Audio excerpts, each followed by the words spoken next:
तेरे बिना ये तेरी मैया कैसे रहेगी मेरे बेटा। अरे मेरे लाल, मेरे कन्हैया, मेरे लाल ऐसी बातें ना कर। बेटा जा दुखिया मैया को तुम किन पे छोड़े जाते हो।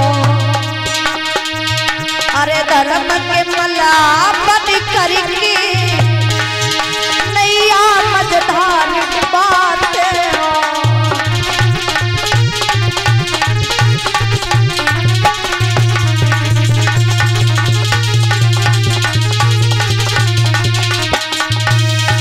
बोली है मैया लाला, बेटा का बूढ़ी मैया को तुम किन पे छोड़े जाते हो और धर्म के मल्लाह बन करके नैया मझधार डुबाते हो। अरे तुम्हारे बिना तुम्हारी मैया कैसे रहेगी मेरे लाल। एक तू ही तो सहारा था, तू भी चला जाएगा, मैं क्या करूंगी।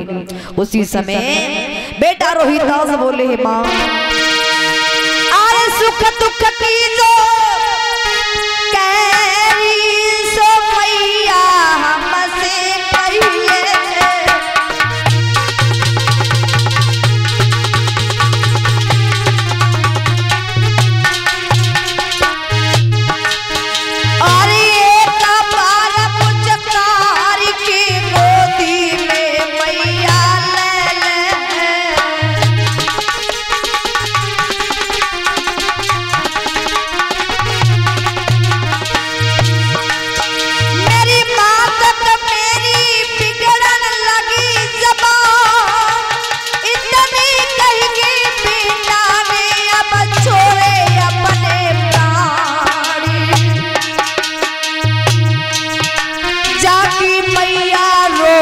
बगिया में जब सुअना उड़ गए, मैया रोबती रह गई बगिया में जब सुअना उड़ गए।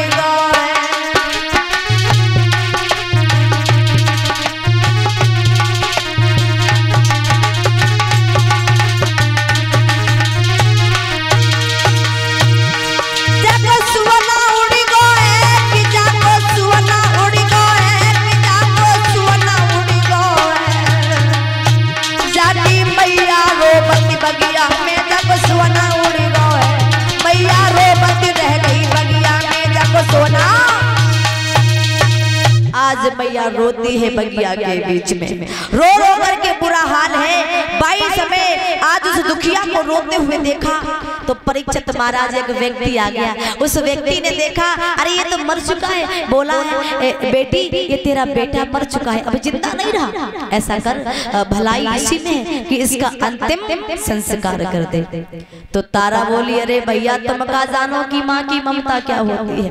अरे तुम कभी नहीं समझ पाओगे कि एक माँ का दर्द क्या होता है। एक कहते ना ऐसा दुख ना दे विधाता जिंदगानी में, और 12 पे मरे न माता पिता बेटा ना मरे जवानी में। अगर जवानी में बेटा मर जाए तो बूढ़े माता पिता का जीवन नरक बन जाता है। इधर मेरे भैया आज तारा का रो रो करके बुरा हाल है, लेकिन सच्चाई को कोई झुटला नहीं सकता है। तारा रोती है, रोते रोते महाराज बेहोश हो जाते, फिर उठती है, फिर रोती है और उस व्यक्ति की बात याद आई गई। तो आज अपने बेटा को लेकर के चली कहाँ, मरघट के लिए। और जब मरघट के लिए लेकर के चली तो मैया के पास में इतना टका नहीं था कि अपने बेटा के लिए कफन भी खरीद लेती। तो आज मैया ने जो साड़ी पहनी थी उसी साड़ी को फाड़ लिया, आधी साड़ी कफन के रूप में अपने बेटा को महाराज लपेट दी। अरे आधी साड़ी फाड़ी मात ने लला को कफनी बनाया और ले बेटा की लाश अगारू भोजन कदम बढ़ाया।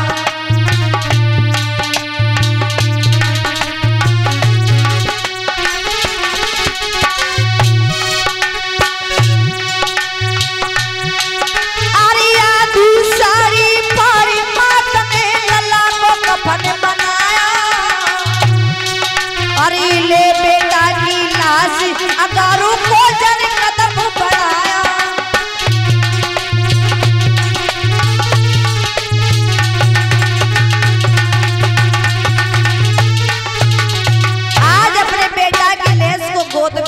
करके चली बारिश समय लेकर के चली मेरे भैया।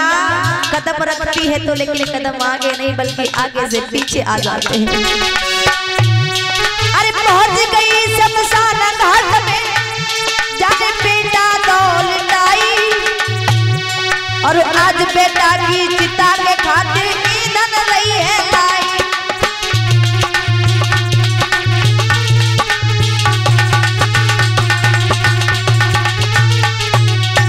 मरघट के बीच में मैया जाई के पहुंची, अपने बेटा की लहस को मरघट में रख दिया। भैया छोटू अरे पहुंच गई शमशान घाट पे जाने लला को दौलत आई आज बेटा की चिता के खातिर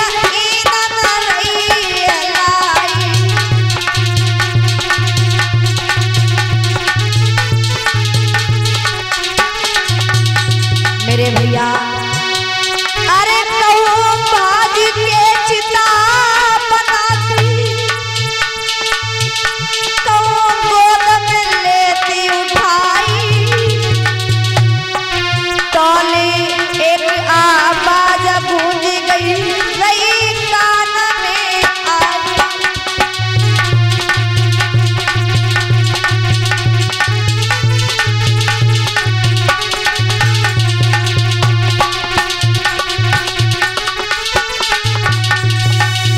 मेरे दादा आज मैया तारा मरघट के बीच में चिता को बनाने के लिए लकड़ियां इकट्ठा करती है और जैसे खटपट की आवाज हरिश्चंद्र ने सुनी, आवाज लगाई कौन है इस मरघट में? क्या उसको इतना भी नहीं पता कि इस मरघट का एक रखवाला भी है?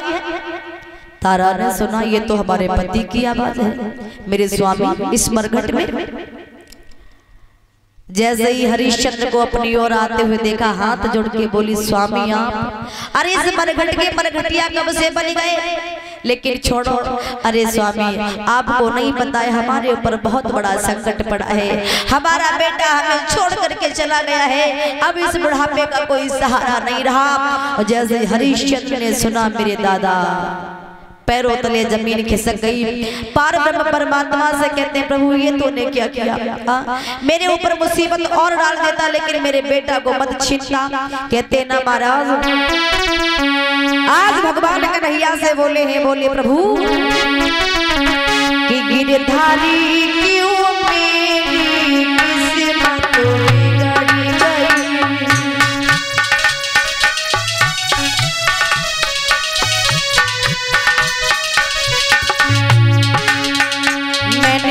और किए अन्याय तो किस्मत बदल गई।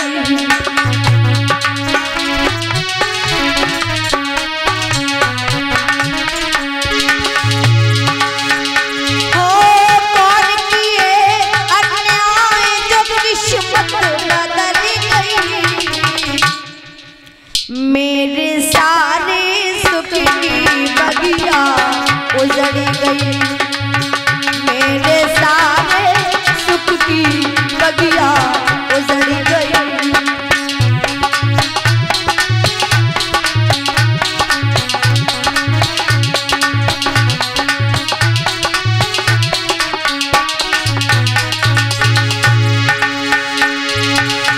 सब कुछ मेरा लुट गया बिन बात के।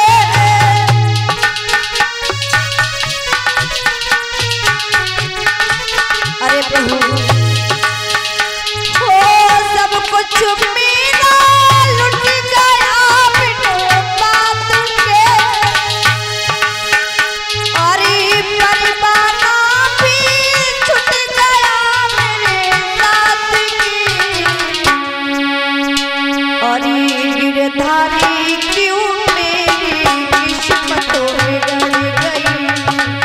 कौन किए अन्याय जो किस्मत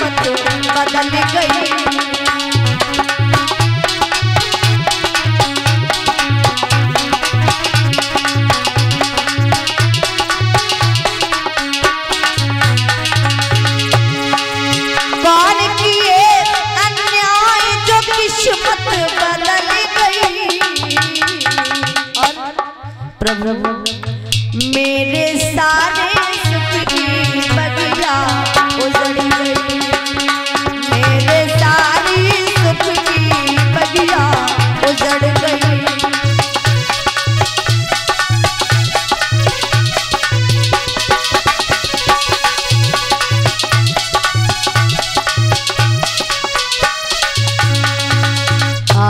हरिश्चंद्र का तारा का रो रो करके बुरा हाल है।